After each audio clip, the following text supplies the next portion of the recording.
Yeah, so hi again, everyone. Thank you so much for coming. I'm looking forward to doing this little workshop really quickly in case you don't know who I am, although you probably do if you signed up for this. I'm Heather.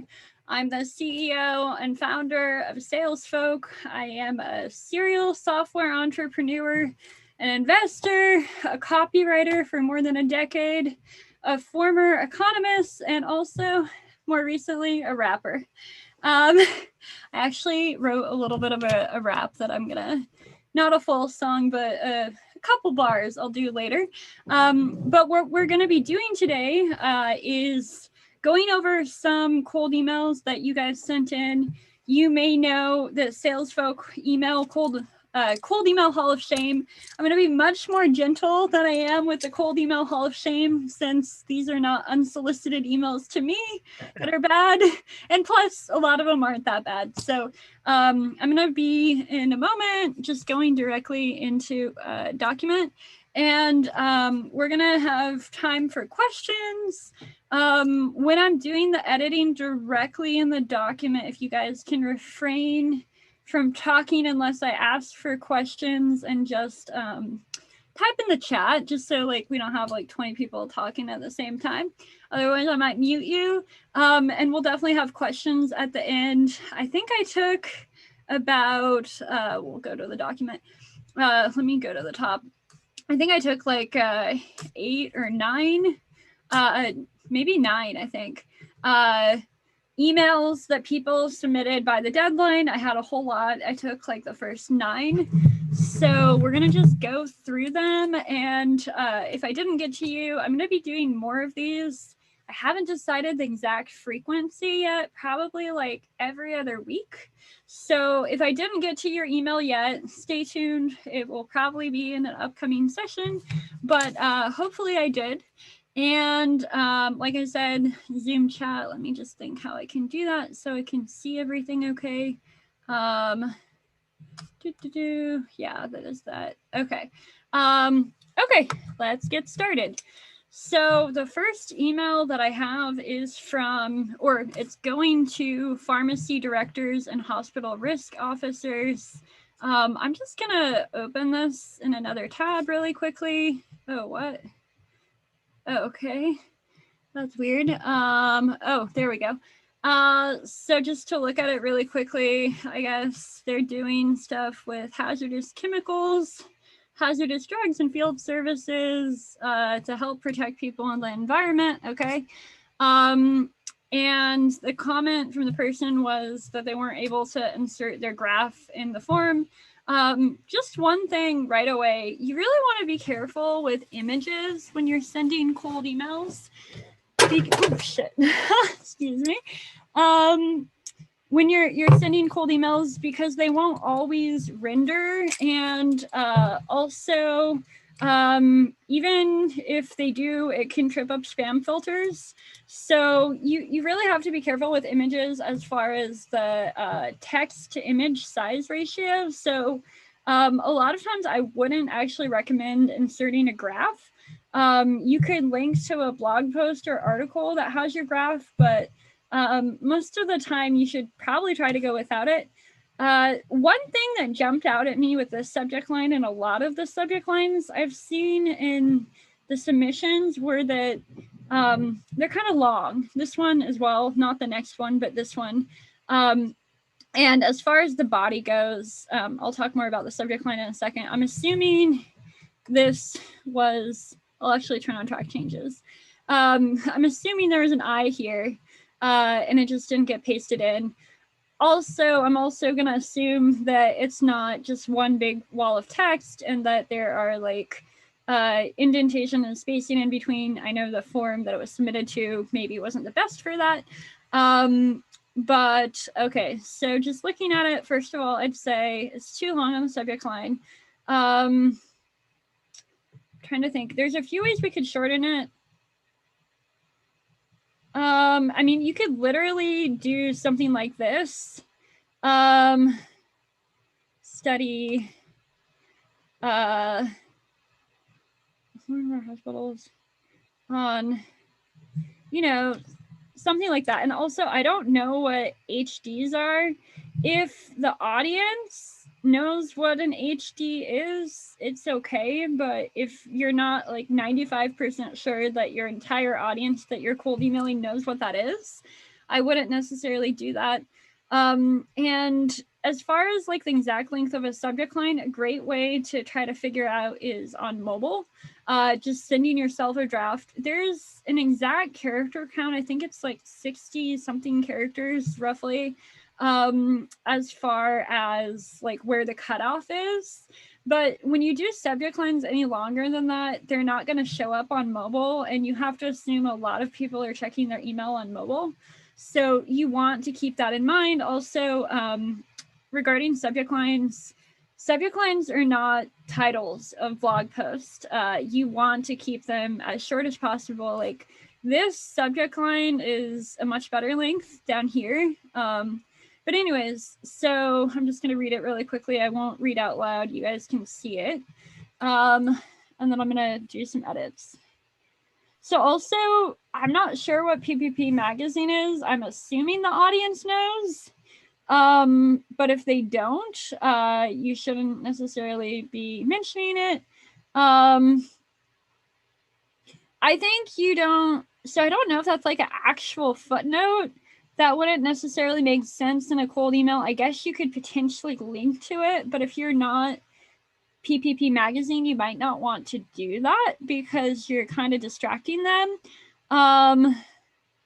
Overall, with this email and in general, a good strategy is to try to condense it and think, what is the main point? So just reading this, the main point seems to be around white studies.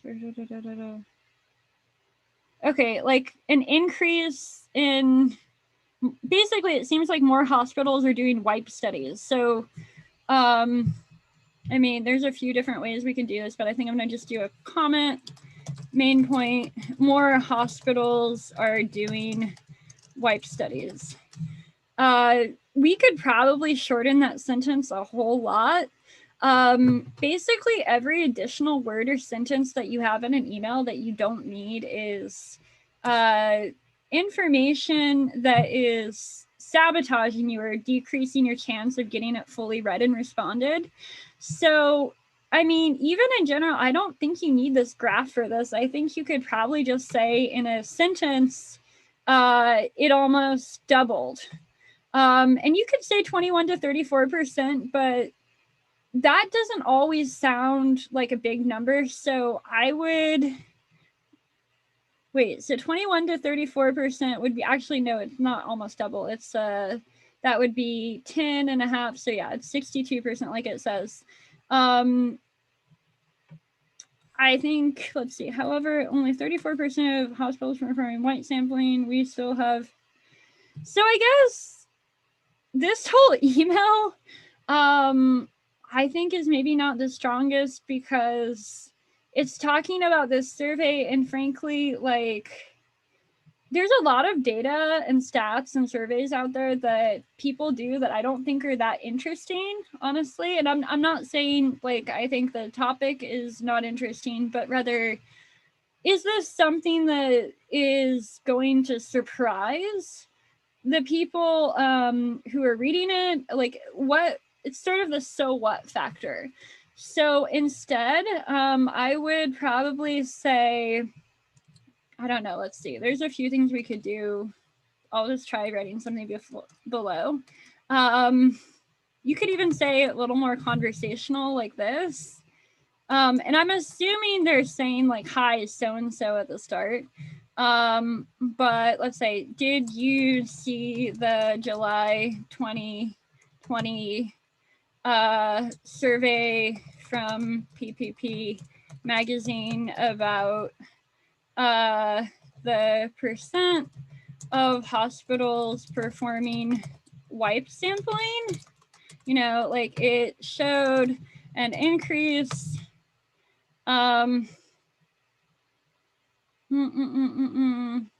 could actually just, instead of saying the exact number, 60, instead of saying nearly, a 61% increase in hospitals.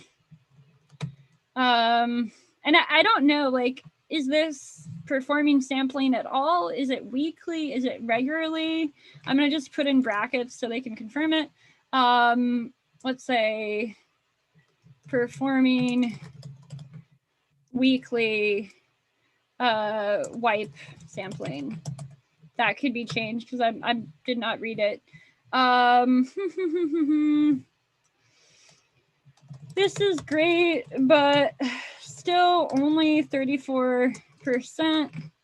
Only, let's see, about 1/3, that's a little bit more like relatable to people, of hospitals are performing them. And then maybe like you have a point here about like drive importance of value of wipe sampling re safety, but like honestly I would, you know, probably focus the email more on something around that. I'll just make a little comment, then I'll do like a fast call to action. This would be a stronger focus benefit.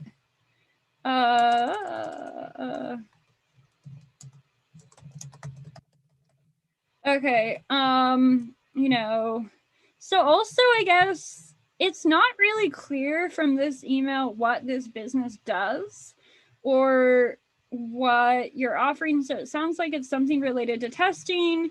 There's a few different ways we could go with this. This email is already getting a little long, even from like where I shortened it. But, you know, you could maybe say like, I have a few tips that can help, you know, this is like the hospital name, perform, I'm making this up, more compliant wipe sampling. I'm not an expert on wipe sampling, but that I might say something like that. So anyways, this is kind of like the before and after. As you can see, I want to move on from that one, but does anyone have any questions so far? And if you're the person who submitted it and you're on and you're I don't want to say brave, but you know, like feel free to ask or add something if that's your email. Happy to answer like a fast question or whatever. Going once. Oh wait, let me look in Zoom. And you can talk if it's you. Okay, going once, going twice. We're moving on. Okay, so by the way, like some of the emails people wanted to be anonymous, some they didn't. So that's why I said what that one was, and I'm not saying what this one was. So the audience for this, and it's always really important for us to think about the audience first. I'm just going to do a page break because that's going to bother me. 1 second. A little bit OCD. Page break. Okay. So like I was saying, it's really important to think about the audience whenever you're writing an email. So that's why I always ask that. So let's see, head of data analytics operations. I would say head of data and operations are not necessarily going to be the same email template, especially with if it's going to a company with 5,000 to 20,000 employees. Well, I didn't need that. And I'm not sure, I don't have the case studies, so like I don't know more details around that. I'm assuming that Stonegate is relevant to the company they're reaching out to. I guess one comment I would say right away would be, oops, I don't have my giant keyboard and mouse because I'm in Razzle World right now recording or streaming with you guys. Does the audience know who this is necessarily? Because like, I don't know, maybe they know, but I don't necessarily think you should assume that. I think an issue in general is instead of like saying all of this, try to show the value and explain the benefit in 1 to 2 sentences in the email instead of the case study. And the reason for this is like they won't necessarily click and read your case study. You can include that case study link, although hopefully it's one that's interesting and actionable, otherwise you might lose them. But what I would do instead is make the email more about the value proposition or benefit of whatever that case study is, which maybe I have the link from the submission, but I don't remember what it was right now. Also, the subject line, I like that it's shorter, but it's not really like that interesting or clear. Like the data driven could be, although I think data driven actually has a hyphen, by the way. But like a publication, first of all, like it's a feature, not a benefit. So I'll say like subject line should be more compelling or interesting, tied to a benefit or something relevant to the audience versus feature or jargon. So also, you don't necessarily know that your audience knows what a pubs is. They might think it's a bar, right? So, oh, is it actually a bar? The pub company? Probably not, but maybe it is. Do any of you guys know what Stonegate is? I don't know. We can Google it.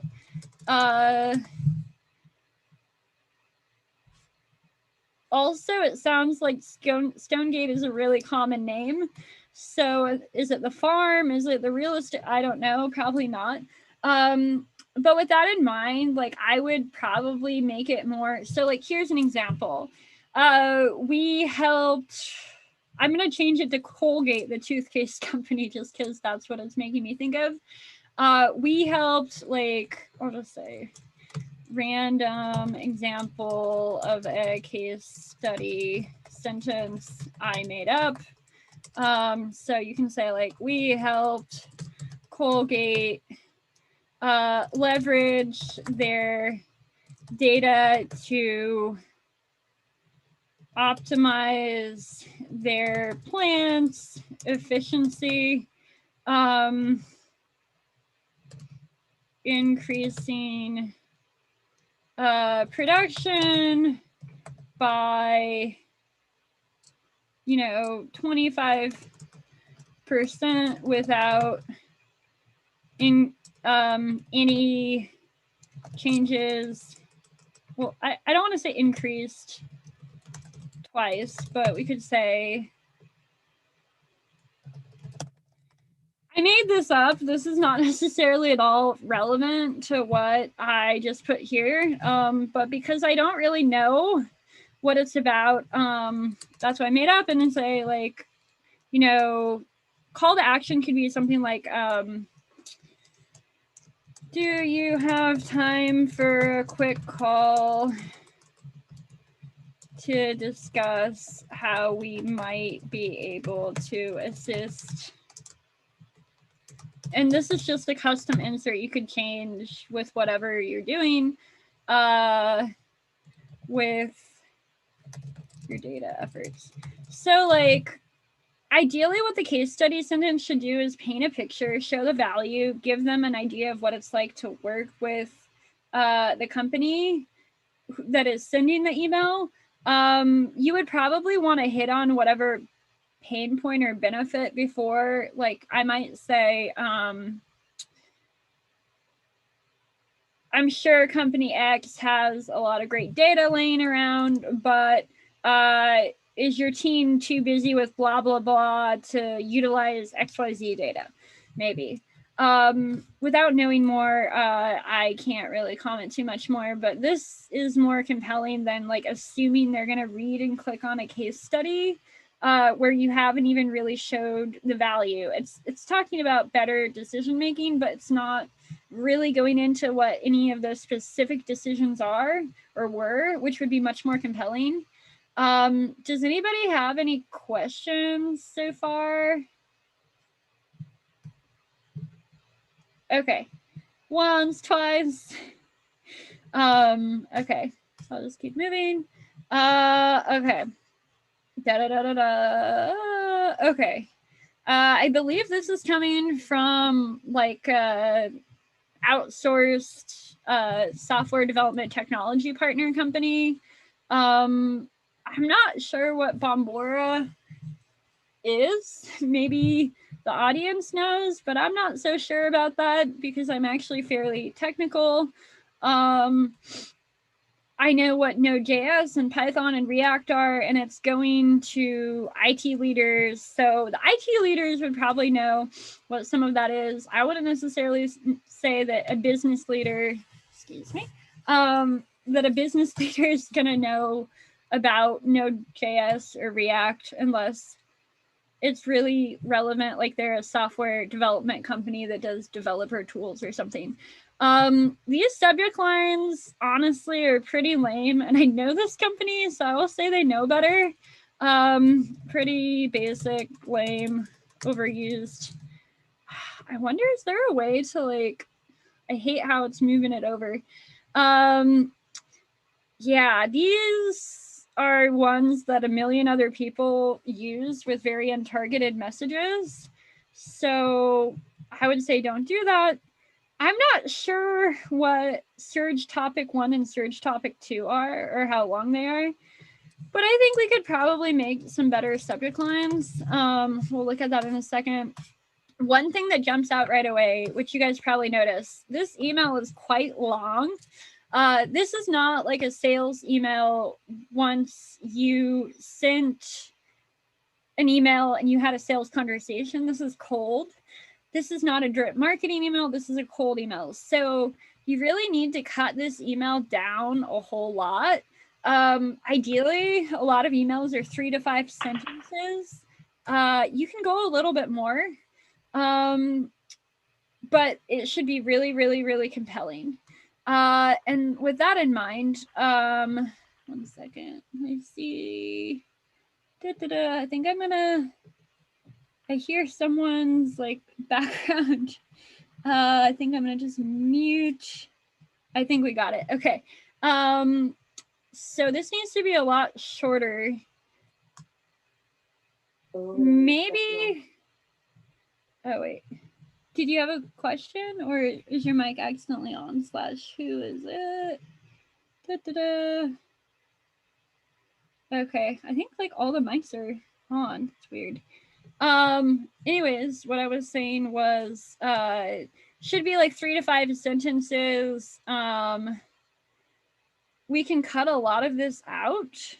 You don't need to like necessarily say these pleasantries like this, waste space, cut them out, assume, I call it assume familiarity, and dive right in with something more compelling. So like instead of just mentioning that topic, maybe ask a question or say a statement related to that exact topic. This doesn't really need to be said. No bullet point. Don't use bullet points in a cold email. You guys know better than this. I've told you that before. Specifically, this company should know that because we've talked before. But basically, you want to focus on one thing and not use bullet points or numbered lists in a cold email. We've A/B tested, and every time bullet points are used, you get a lower positive response rate. So you don't want to do it. I think it partly looks more like marketing. Also,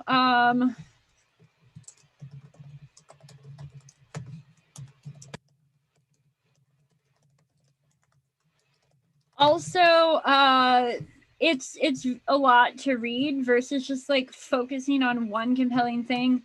A lot of these things are features, not benefits. So I think also you need to think about really like honing in on one of them. So if you're thinking about something related to like Django, I think you need to talk about in terms of like a benefit. Also, as far as thinking about what's going on with the company or companies you're reaching out to, it's important to think about what is their current situation? Like, are you trying to get them to use Django? Are they already using Django? Do you know? What do you think is likely if you don't know? With that in mind, like, you can have an email around that. Each of these could be their own email. As far as revamping UX strategy, that could be an email about UX strategies. I mean, this could be a conversation about like, is your company interested in learning, or not learning, but utilizing the power of AI and machine learning for blah, blah, blah, blah, blah. And then you have like a sentence after that that describes a benefit you brought to a somewhat similar company.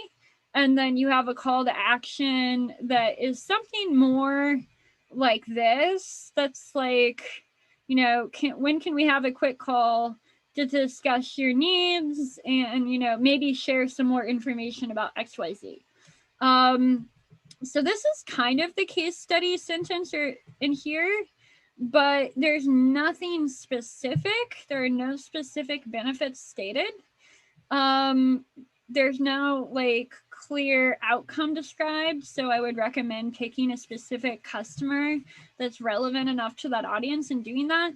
Also, I would say IT leaders get more specific with that buyer persona. Like, are we talking director level, VP, CIO, CTO, or are we talking like VP of product? Like, those are different people. And business heads definitely needs to be a different audience, because a lot, like for business heads, you could be talking about like UX maybe, but I mean, the benefits would need to be totally different. So yeah, that's my feedback on that one. We can cut that a lot way down. I can't really do a subject line without knowing the angle that would be focused on, but I'll show another example in the next one. Any questions actually before we move on to the next one? And by the way, I know I said this was gonna go to 3 o'clock, but it's almost 3 o'clock right now in New York. I have 15 more minutes, so you guys are welcome to stay on, and I'll just go through. Probably will only manage to go through like email 4 or 5, maybe 6. And then I'll leave the other ones for next time, and I will send you an email about the next session once I schedule it. But if you have to hop off, that's okay. So let's see. Okay, so this is going to a SaaS CEO that has some customers, probably like Series A, maybe B, probably Series A-ish. And it says they have a self-serve free trial. Okay, so I would say, first question, why are you targeting the CEO? Like, I get you can go from the top down, but it's definitely a lot harder. Basically, like, it's worth a shot, but I wouldn't put all my eggs in one basket with that, since they are probably really busy. And the person said they're not getting any response and that they think their offer is not strong enough. Okay, so I mean, at least you're getting it forwarded. Although I would say the tracking on that with like the forwarding and the opening isn't always accurate. It can just be like in a honeypot regarding spam. So don't always rely on those analytics that you see in your email tracking, although they sometimes can be right. Let's see. But in that case, you should probably follow up with someone else in that company. Let me just read those. I also would say, like, there should be a lot, like, is this customer experience? I don't think every SaaS founder knows what CX necessarily is. I'm not even 100% sure. So like, try to cut out the jargon. wherever possible. CX and conversion. I think that's customer experience, but usually you say UX. So I just haven't really heard that term. I mean, that is pretty cool and like specific. You don't necessarily have to say that, although this sentence, although it kind of does soften the blow. This email reminds me of an old customer's email that had something like this, where they were doing conversion rate optimization as a service. I think it was copywriting, but also maybe design. And they did do something like this, but the problem was it wasn't very scalable. It took a whole lot of time. And so that was one problem too. When they actually showed the examples before getting a response, they were actually decreasing their positive response rates. We found when the A/B tested. I would say consider saving this until they respond. Saves you more time / makes it more scalable. And let's see, it gives them a reason to respond. So, you know, one way I might rewrite something like this would be like, hi, so-and-so, I guess it's JP. You know, like, I don't think you need to say from your LinkedIn necessarily, and like, so show that you're stalking them. You could even just say something as simple as, I think it's really cool what company is doing with, and it could be, you know, vague, like, and you can target it to an entire industry, to be like, what would it be? I'm just making this up. I'm going to put food delivery because I'm a little bit hungry. But, and I would just say, however, I noticed a few bugs and user experience issues on your website that might be hurting onboarding.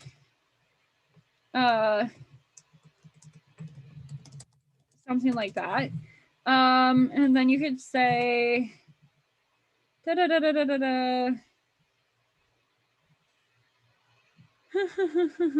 you could probably just say something like, you know, this sentence could probably stay, but it would be better. I'm just going to put like a case study sentence. It would be better if that sentence was a little bit more like benefit driven, like, or at least specific. So find, prioritize, and fix are features. Conversion killing is a pain point, which is good.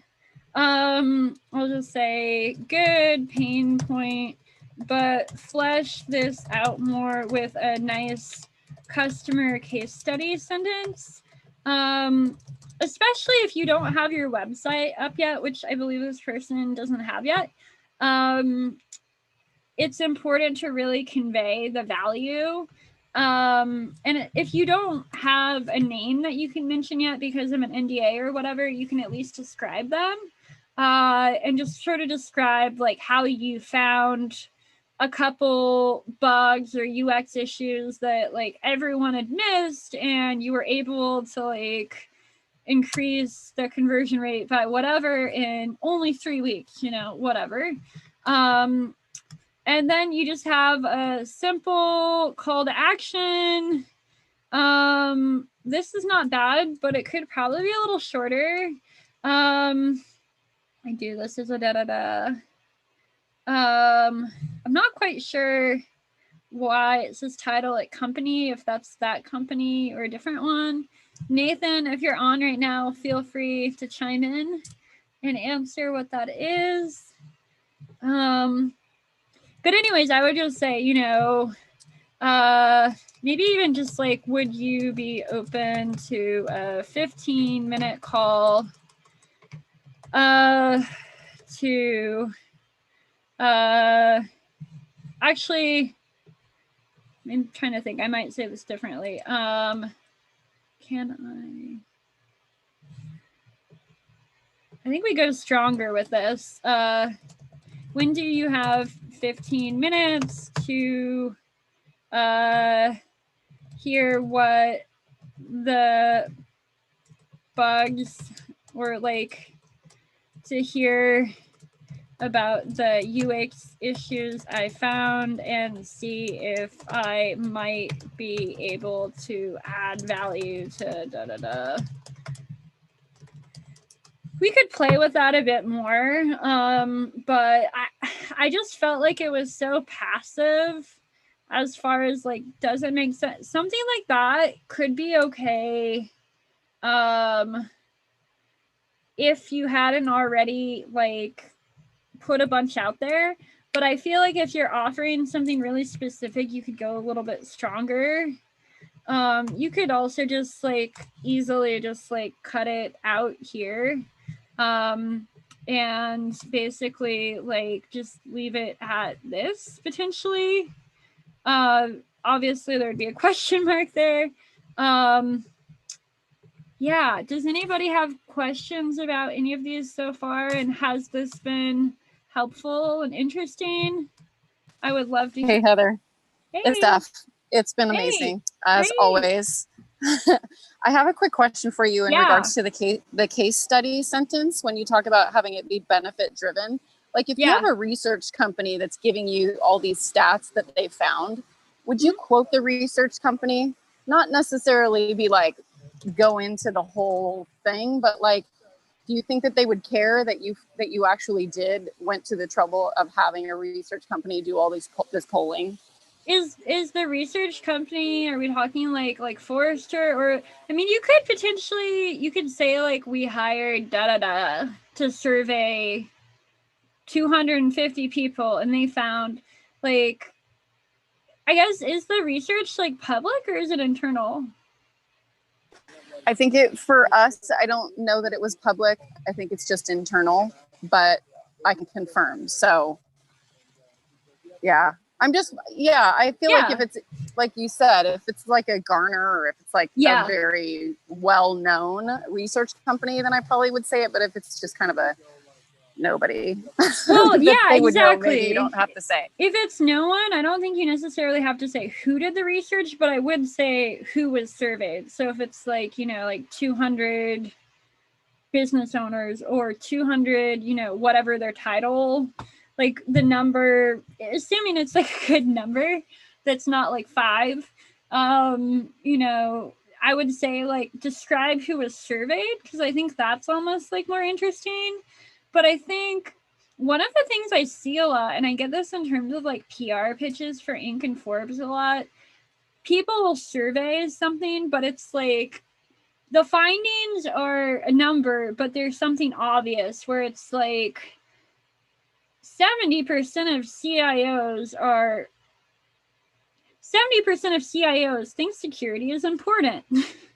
Like, yeah, no shit, you know, like some of the things that are sometimes said are just so like obvious or basic that one second, just write one thing.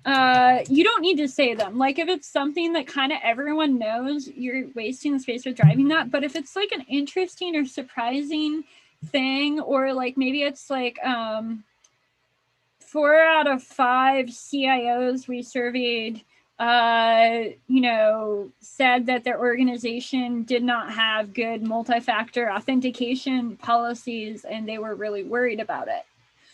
That could be interesting, where you start it like that and you say, you know, is this a similar, like, are you experiencing any issues like this at company? And I made that up.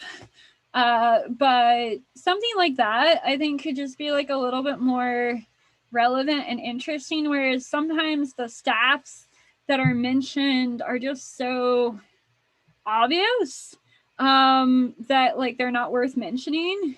But did that help answer that? Yeah, that was super helpful. Awesome. Thank you. Cool. And by the way, Tony, I like your picture with the dog. I just noticed it as I was scrolling through everyone's stuff. Nice. Thanks. Appreciate it. No problem. Of course you have nice photos. Tony does cool video, like cinematography stuff. Okay, so I'm just reading the comments really quickly because I want to answer some of these because I forgot that you guys were just writing in the chat as I was in the doc.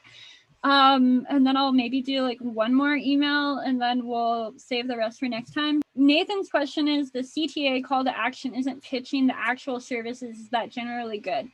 So I would say it kind of depends on what you've already set up in the email body. I think of CTAs a lot like bow on a present.